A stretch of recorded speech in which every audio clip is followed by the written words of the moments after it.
4. അന്തോണി. കടത്തുവീട്ടിലെ ദേവസി മകൻ അന്തോണി. തോമസിൻ്റെ ബന്ധു. ശാന്തപ്രകൃതി. വെളുത്തുമെലിഞ്ഞ കുറച്ചു പൊക്കം.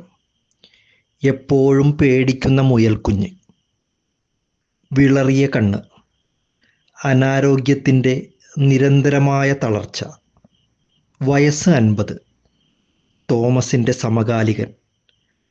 കാലിനു മാത്രം കുഴപ്പമില്ലാത്തവൻ, എന്നിട്ടും ഓടുന്ന ശീലമില്ലാത്തവൻ.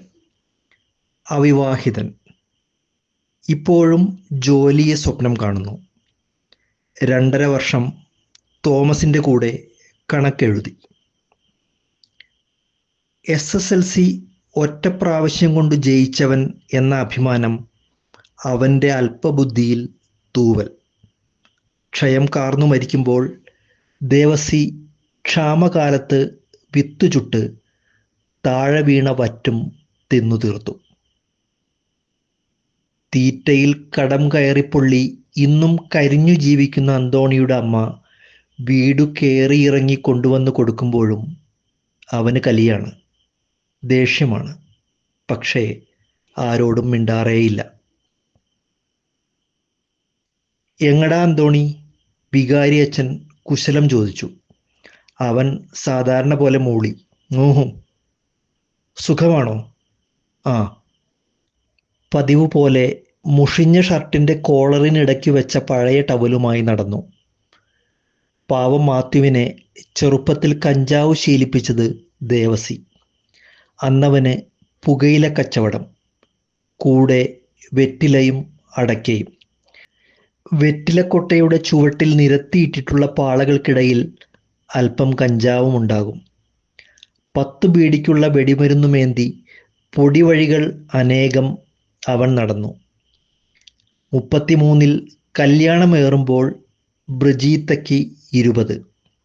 ഇന്നവൾക്ക് 84. അത് അപ്രസക്തം. കാരണം ഒരു ന്യായവുമില്ലാതെ അന്തോണിക്ക് വേണ്ടി അവർ ഇത്രയും ജീവിച്ചെത്തി. അതിന് കാനേഷുമാരിക്ക് ന്യായീകരണമില്ല. അവളുടെ യുദ്ധകാല ബുള്ളറ്റിനിൽ ബ്രജീത്ത ഒരു വോട്ടാണ് എന്ന് മറക്കരുത്. എന്നാൽ അവളോ തേഞ്ഞു തീരാറായ ഒരു ചിരട്ടക്കയ്യൽ. പുണ്യവതിയാകാൻ യോഗ്യ. മുഖം കണ്ടാൽ അറിയാം. ചുക്കിച്ചുളിഞ്ഞ് ജരാപടലം ഉയരുന്നു.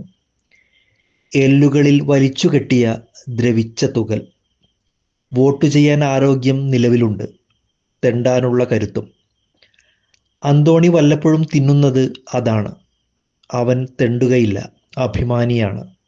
വോട്ട് ചെയ്യുകയില്ല, ബുദ്ധിമാനാണ്.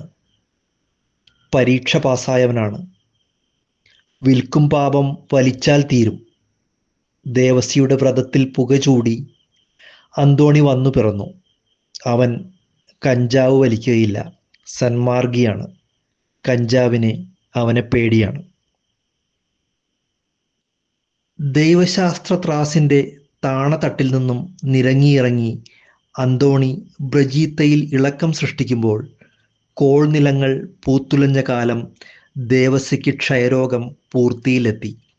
കോലായയിലെ ആടുന്ന കയറ്റുകട്ടിലിൽ കിടന്ന് അവൻ നീട്ടിത്തുപ്പി നിറച്ച മുറ്റമാണ് ബ്രജീത്തയുടെ ജീവിത സങ്കല്പങ്ങളിലെമ്പാടും പരന്നുകിടക്കുന്നത്. തുപ്പൽ ചിതറിയ മുറ്റമാണ് ജീവിതം. അവൾ ആരോടും പറഞ്ഞില്ല. പറയുന്നതെന്തിനെ? അന്തോണി അവളുടെ തോളിലാണ് ഇരിക്കുന്നത്. അവരെ ചൂഴ്ന്നു വീശുന്ന കാറ്റുകളുടെ സഞ്ചാരപഥങ്ങൾ ആരുടെ സഞ്ചിയിൽ നിന്ന് പുറത്തു വരുന്നുവെന്ന് തോമസിന് നന്നായി കാണാം.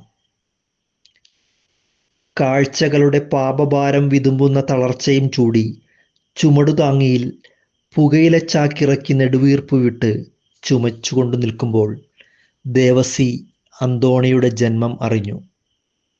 ചിത്തിരയിലാണ് അവൻ ജനിച്ചത്. ആരോ പറഞ്ഞ അറിവ് അവനോടൊത്ത് അനാഥമായി ഒടുങ്ങുന്നു. ബ്രജീത്ത തിരികൊളുത്തി പ്രാർത്ഥിക്കുന്നു. അവർ അറിയാതെ, ആരും അറിയാതെ കർമ്മപദങ്ങൾ തേടി അർത്ഥരഹിതമായ പ്രാർത്ഥനകളുടെ ഇരുണ്ട ലോകത്ത് അവർ ഒത്തുചേർന്നു. ഇരുണ്ടുപോയ കാലങ്ങളുടെ നിറത്തിലേക്ക് നോക്കി നല്ല ജോലി കിട്ടുമെന്ന് അന്തോണി ഇന്നും പ്രതീക്ഷിക്കുന്നു. ബ്രജീത്തയും. കഞ്ചാവ് പുക പോലെ കട്ട പിടിച്ച കറുത്ത ഒരു ചാക്ക് തോളിലിട്ട് ആകാശം പള്ളിക്കവലയിൽ നിന്നും ചന്തയിലേക്ക് നടക്കുന്നു.